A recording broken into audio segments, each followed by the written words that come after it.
Desde siempre, los seres humanos se han comunicado entre sí por signos o símbolos, desde los alfabetos primitivos hasta los iconos del móvil. El hombre, por ser corporal y espiritual, está necesitado también de signos visibles para comprender y comunicar las realidades del espíritu. Jesucristo se sirvió de signos materiales para transmitirnos su gracia, como el pan y el vino de la Eucaristía. Y mandó a los apóstoles hacer lo mismo. Fiel a la voluntad de su fundador, la Iglesia sigue usando esos signos materiales al administrar los sacramentos. ¿Qué son los sacramentos? Son signos sensibles y eficaces de la gracia, instituidos por Cristo y confiados a la Iglesia, a través de los cuales se nos otorga la vida divina. ¿Y qué entendemos por gracia? La gracia santificante es un don gratuito infundido por Dios en el alma. Por la gracia, el alma se halla en amistad con Dios y se convierte en templo del Espíritu Santo. Los 7 sacramentos corresponden a los momentos más importantes de la vida: nacimiento, crecimiento, curación y vocación o misión en la vida. Hay cierta semejanza entre las etapas de la vida corporal y de la vida espiritual. Los sacramentos se pueden clasificar en 3 grupos.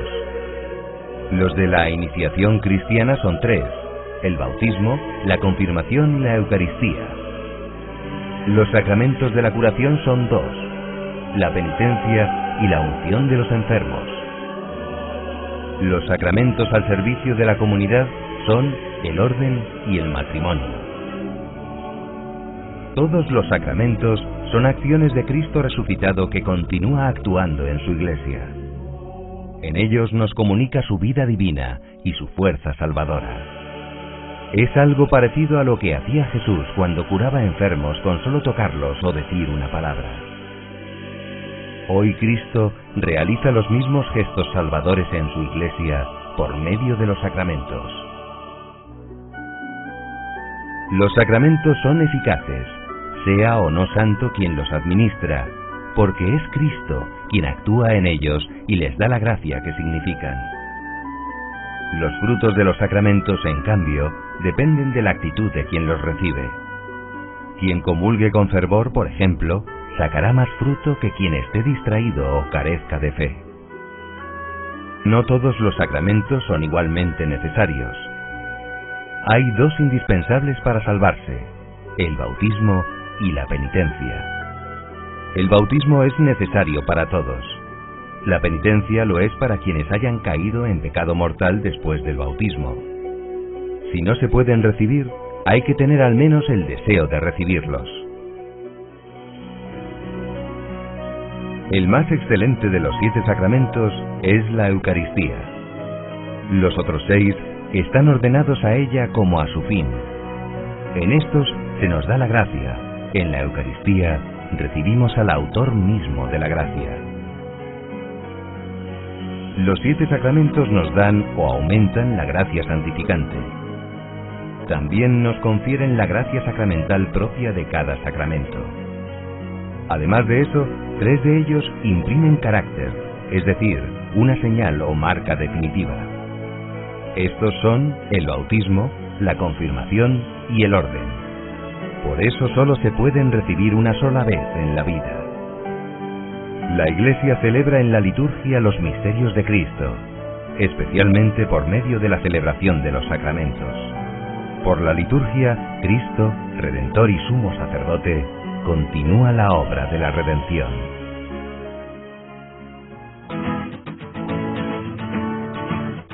La Jornada Mundial de la Juventud de Madrid cambió la vida a gran número de jóvenes.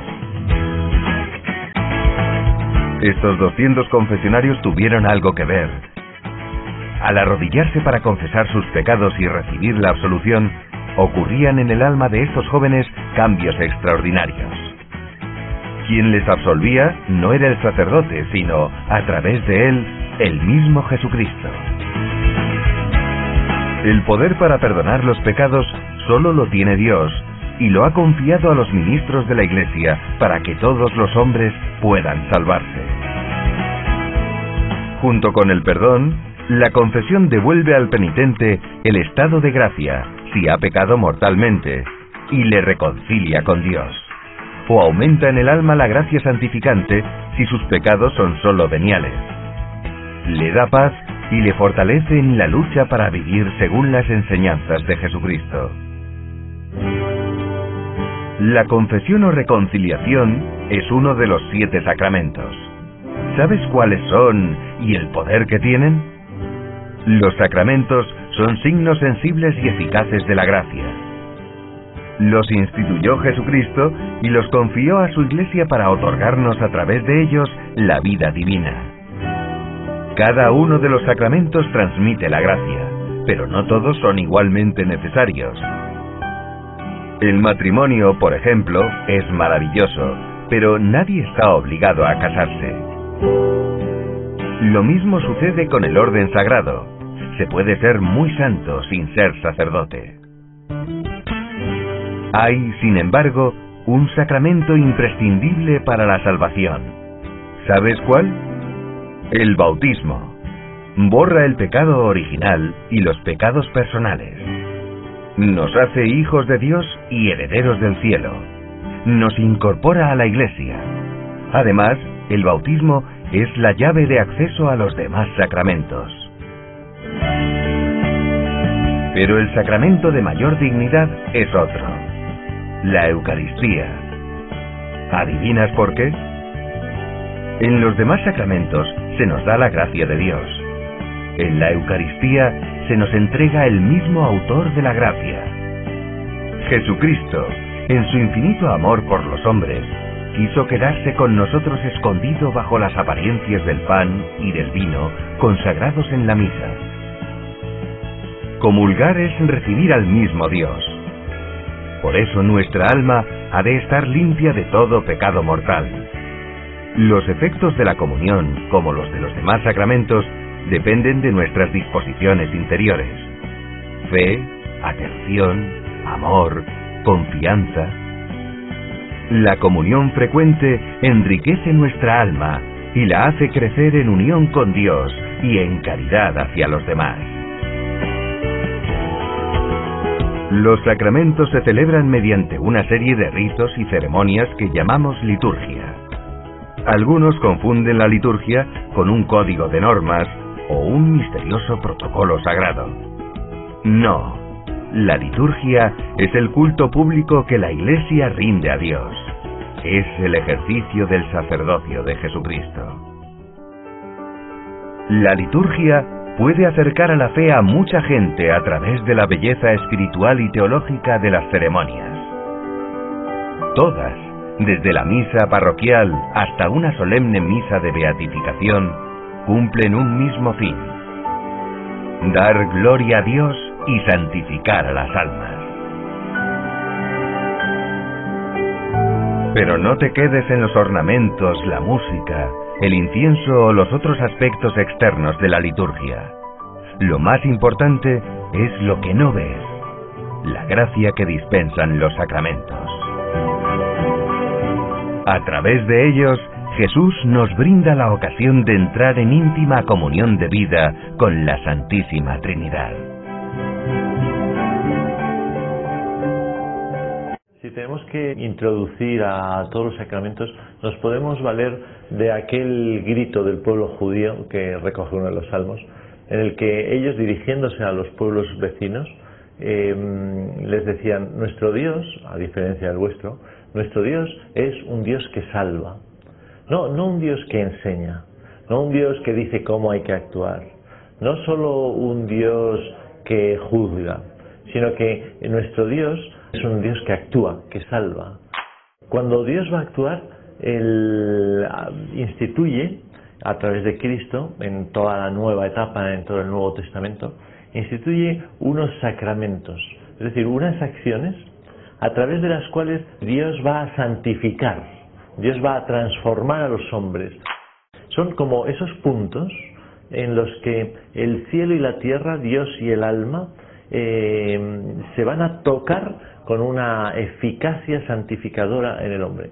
De tal manera que los sacramentos son como esos 7 regalos, esos 7 dones, de Cristo a la Iglesia para que todos los cristianos a lo largo de los tiempos puedan disfrutar de la misma vida íntima de Dios. ¿Y cómo salva Dios? ¿Cómo operan estos sacramentos? ¿De dónde nacen los sacramentos? ¿Dónde se encuentra el anclaje de estos 7 regalos o dones de Cristo a la Iglesia? Pues nacen de un hecho histórico. El hecho histórico es el de Jesucristo que muere en la cruz.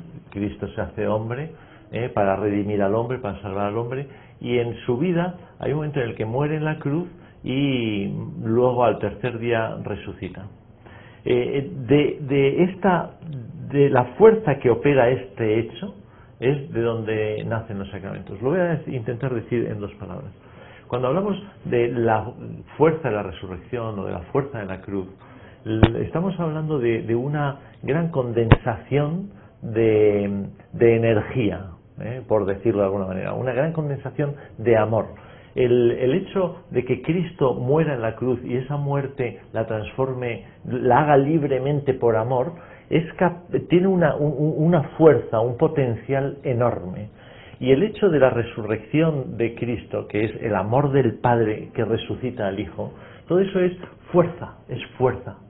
Esa fuerza, esa energía, ese amor, es lo que llamamos la fuerza del Espíritu, el Espíritu de Dios. El Espíritu de Dios es el que transforma la muerte de Cristo en libertad, el Espíritu de Dios es el que transforma la muerte en vida y resucita. Para no perdernos en abstracciones, voy a poner un ejemplo muy sencillo. Recuerdo una persona, estaba metida en la droga, estaba con gran depresión, un día la portera de su casa se lo encuentra tirado, es un músico famoso, se lo encuentra tirado en el portal. Y entonces aquella portera lo recoge, lo lleva al piso y le cuida con cariño, con amor, un poco, le cuida bien, ¿no? Y este cantante siempre dijo, el amor de la portera es el que me salvó. Es decir, el amor tiene una fuerza que es una fuerza transformadora. Bien, pues esta fuerza enorme de Dios que operó en la vida de Cristo y en su resurrección, llega, esa misma fuerza, ese mismo espíritu, llega a los hombres de todos los tiempos a través de esos sacramentos. Esos sacramentos no son acciones humanas, esos 7 sacramentos son acciones del Espíritu que lo lleva hasta cada uno de nosotros a través de la Iglesia. Por lo tanto, si las cosas son así, es claro que la Iglesia no tiene un poder sobre los sacramentos, sencillamente es la administradora de algo instituido por Jesucristo. La definición clásica del catecismo acerca de los sacramentos recoge 3 elementos. El primero habla de que son unos signos sensibles. Claro, los signos son realidades que se ven. Y ahí, en esos signos, entran elementos de la naturaleza, elegidos por Jesucristo, como son el agua, el aceite, el vino, el pan. Son signos que se ven, realidades que se ven. Pero que por la acción del Espíritu Santo, esas realidades materiales van a ser vehículos de la acción divina. Las realidades que se ven, los signos, y hay una realidad que no se ve. ¿Cuál es el sentido de estos signos sensibles? Pues que el misterio, es decir, el amor de Dios, la acción de Dios, lo invisible, se hace visible, y de este modo Dios se adecúa al modo de ser y de conocer del hombre, que necesitamos los sentidos. ¿Cuál es la acción de cada uno de los sacramentos? Pues normalmente la acción invisible tiene que ver con la acción propia natural del signo visible. Es decir, que cuando se usa el agua, la realidad invisible es la limpieza del alma y del espíritu. Cuando se utiliza el pan es alimento, cuando se utiliza el aceite se trata de la fortaleza y la belleza, y así cada uno de ellos. El segundo elemento hablará no ya de signos, sino de instituidos por Cristo.